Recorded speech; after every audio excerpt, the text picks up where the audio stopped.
Here's a quick tutorial on how to identify different conic sections and how to find the vertices and foci. The first problem we're going to do is one that we have is y squared minus 8x equals 0.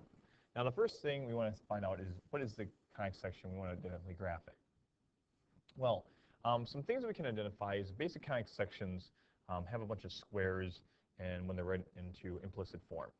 And what we have right here is we realize that we have 1 square followed by the y squared. And there's no x squared.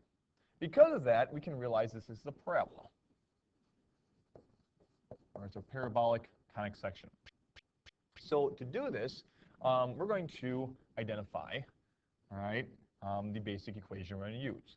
Now in this case, we notice the y is squared. So that's going to be a horizontal, all right, conic section or parabola, okay, because y is squared. The next thing is we want to identify, well, we have our y minus k squared equals 4p times x minus h. That is a common equation that you will see in many calculus or pre-calculus books or advanced algebra texts. All right, is that basic standard form. So we're going to try to represent this, all right, in that form because it will allow us to find the vertex and many other things. Because right here, just so we'll review, the vertex we know is going to be h and k. H is always next to the x. K is always next to the y. Oops. It's always next to the y. Okay? So of our vertex. Okay? The next thing is that we know that the p-value, or the absolute value of p, is the distance from the vertex to the focus. Okay? And it also is the distance from the vertex to the directrix. And that is one of the properties that we know about parabolas. I won't go through all the different properties. I'm sure you went through this in class, but this is just simply how to identify this and how to graph the vertices and graph this parabola. Now this is a basic parabola, so I'm going to write into that form. So I'm going to add the 8x to the other side, and I have this. Well, from here, we can see that my h and k, all right, here's my x and here's my y-axis, is that we have at the origin. Okay, so right here, we're going to be going and plugging a value there. All right, so we're going to have a vertex at 0, 0. All right, when we have this vertex at 0, 0, okay, we're going to now kind of sketch this out. We can plug in some points, but I'm just going to do this quick little sketch. All right, this is not to scale or whatnot, but it's just a simple little sketch, just so we know what it's going to be. The p-value, or we can see this right here, is positive. So since it's positive, it's going to open to the right. That's how I know it's going to open to the right. So whenever, all right, this value over here is positive, opens to the right. If it's negative, opens to the left. All right, so but we have this one positive, so opens to the right.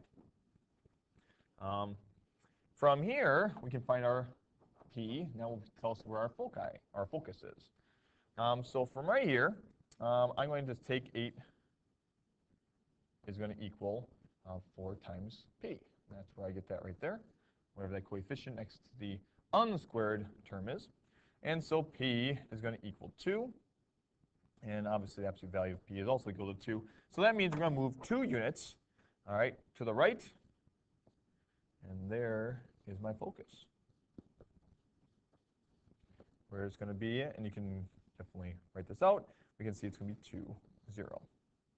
Our directrix, even though in the problem doesn't say it, I'm an overachiever, I'm going to find this out. Our directrix is going to be p units the other way, so 1, 2.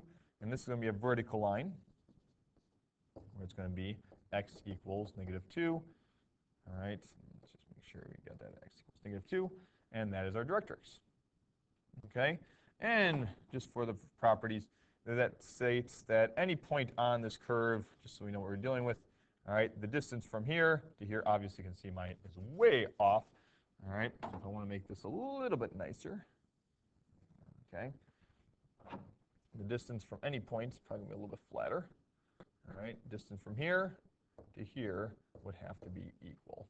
All right, that's a little bit better. Wow, I'm actually pretty impressed with myself. Okay, so a little recap. All right, in order to identify if this is a parabola, we're going to identify how many different squares we have. We have one term that is squared, so it's going to be parabolic. The y is squared, so we know it's going to be horizontal. If the x was squared, it would be vertical. We then find our equation.